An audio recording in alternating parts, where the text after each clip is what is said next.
썰풀이터에 오신 것을 환영합니다. 오늘의 썰 시작할게요. 나이 들어 자식 따라 이민 가는 게 쉬운 결정은 아니죠. 하물며 70살이나 된 나이에. 그런데 요즘 들어 아들 내외의 이민 얘기가 점점 더 구체적으로 나오기 시작하더군요. 처음엔 손주 교육 때문에 미국 유학을 고민한다더니 어느새 아예 이민을 준비하겠다는 쪽으로 이야기가 흘러갔어요. 손주가 이제 초등학교 4학년이 되는데 아들 내외는 중학교 들어가기 전에 미국으로 건너가서 새 학기를 시작하고 싶다나 뭐라나.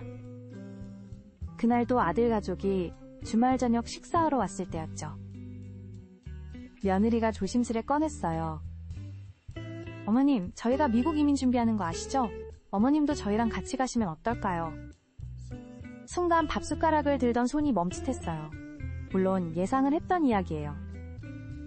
하지만 막상 며느리의 입에서 그 말이 나오니까 가슴이 철렁 내려앉더라고요. 아들도 거들었죠. 어머니, 여기 혼자 계시면 너무 외로우실 것 같아서요. 미국 가면 손주도 더 자주 보실 수 있고 우리가 옆에서 잘 모실게요. 그 말을 듣는데 눈시울이 뜨거워지더군요. 자식 걱정에 그런 제안을 하는 거겠지만 70년을 살아온 이곳을 떠난다는 게 말처럼 쉬운 일일까요? 매일 아침 동네 공원에서 만나는 친구들, 30년 넘게 다닌 교회, 시장 가면 반갑게 맞아주는 단골 가게들. 이 모든 것들을 뒤로하고 낯선 땅에서 새의 삶을 시작한다는 게 두렵기도 하고 막막하기도 했어요. 어머님, 너무 갑작스러우시죠? 천천히 생각해보세요. 며느리가 제 표정을 살피며 말했어요. 하지만 저는 이미 며칠 전부터 이 고민으로 잠도 못 이루고 있었답니다.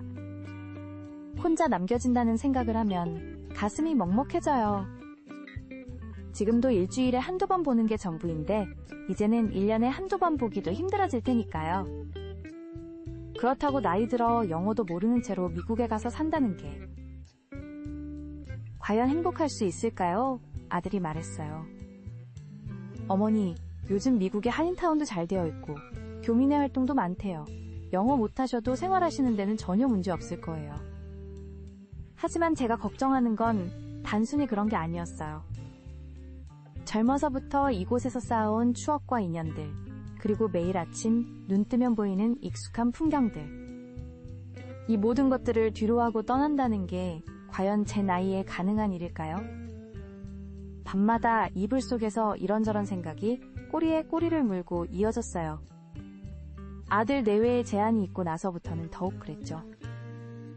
창밖으로 보이는 달빛을 바라보며 한숨만 쉬었답니다. 그러던 어느 날 교회 친구 영숙씨가 찾아왔어요. 평소처럼 차 한잔 마시며 이런저런 얘기를 나누다가 제가 요즘 고민하는 이야기를 털어놨죠. 그런데 영숙씨의 반응이 의외였어요. 언니, 저는 작년에 미국 간 큰딸네 다녀왔잖아요. 3개월 동안 지내보니까 우리나라랑 참 다르더라고요. 특히 노인들을 대하는 문화가. 영숙씨의 말에 귀가 쫑긋었어요. 영숙씨는 미국에서는 나이 든 분들도 자기 삶을 적극적으로 살더라고 하더군요. 실버타운에서 새로운 취미를 배우고 봉사활동도 하고 무엇보다 자식들에게 부담 주지 않으려고 노력하는 모습이 인상적이었다나 봐요. 그 말을 듣는데 가슴 한켠이 찌르러 아파왔어요. 사실 제가 망설였던 건 단순히 환경의 변화가 아니었거든요. 아들 내외에게 짐이 될까봐 그게 제일 큰 걱정이었어요. 그러던 중 결정적인 일이 있었죠. 아들이 퇴근길에 들렀다가 제 방에 있는 사진첩을 우연히 보게 된 거예요. 젊은 시절 남편과 찍은 사진들, 아들이 어렸을 때 찍은 가족 사진들. 어머니, 이런 사진들이 있었네요. 아들이 사진을 하나하나 넘기며 눈시울을 붉혔어요. 특히 아버지가 돌아가시기 전 마지막으로 찍은 가족 사진을 보더니 한참을 말을 잇지 못하더군요. 어머니가 늘 혼자 계시니까 저희가 얼마나 마음이 아픈지 아세요? 이제는 어머니도 새로운 추억을 만드실 때예요. 손주들이랑. 아들의 떨리는 목소리에 저도 모르게 눈물이 흘렀어요. 그날 밤 문득 남편 생각이 나서 꺼내본 일기장. 거기엔 남편이 마지막으로 써놓은 글이 있었어요. 여보, 당신 혼자 남겨두고 가서 미안해. 하지만 우리 아들이 있잖아. 아들 믿고 행복하게 살아요. 그 글을 읽는 순간 가슴속에서 무언가가 확 풀리는 것 같았어요. 남편이 살아있었다면 분명 이렇게 말했을 것 같았거든요. 여보, 이제는 당신 행복을 찾아가봐요. 아들 따라가서 새로운 삶을 시작해보는 건 어때요? 다음날 아침, 일찍 찾아온 며느리가 깜짝 놀란 표정으로 물었어요. 어머님, 짐을 정리하고 계신 거예요? 저는 옷장을 정리하다 말고 며느리를 바라보며 활짝 웃었어요. 그래, 이참에 다 정리해보려고. 미국 가면 새로 시작해야 하니까. 며느리의 눈이 순식간에 촉촉해졌어요. 저를 와락 끌어안더니 흐느끼는 거예요. 어머님, 정말 저희랑 가주시는 거예요? 얼마나 고민하셨을지. 죄송해요. 이렇게 큰 결정을 하시게 해서. 그 순간 제 마음도 복받쳐 올랐어요. 왜 죄송하다고 하니? 나도 이제 새로운 삶을 살아보고 싶어. 손주들 크는 모습도 가까이서 보고 너희들이랑 더 많은 추억도 만들고 싶구나.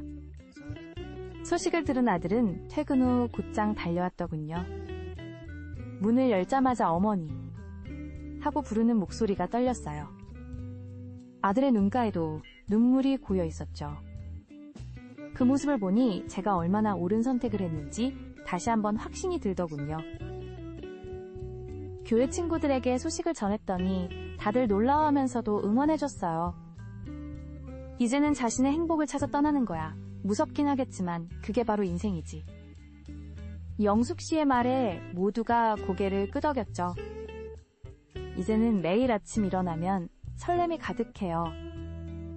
짐을 정리하면서 오래된 물건들을 하나씩 들여다보는 것도 새로운 기분이에요. 추억이 담긴 물건들을 보면 가슴 한켠이 아려오기도 하지만 이제는 그 아픔을 뛰어넘을 용기가 생겼거든요. 특히 손주들이 할머니가 함께 간다는 소식을 듣고 얼마나 좋아하는지. 내일 전화로 할머니 빨리 오세요. 제가 영어 가르쳐 드릴게요. 하고 제잘거리는 모습을 보면 절로 미소가 지어져요.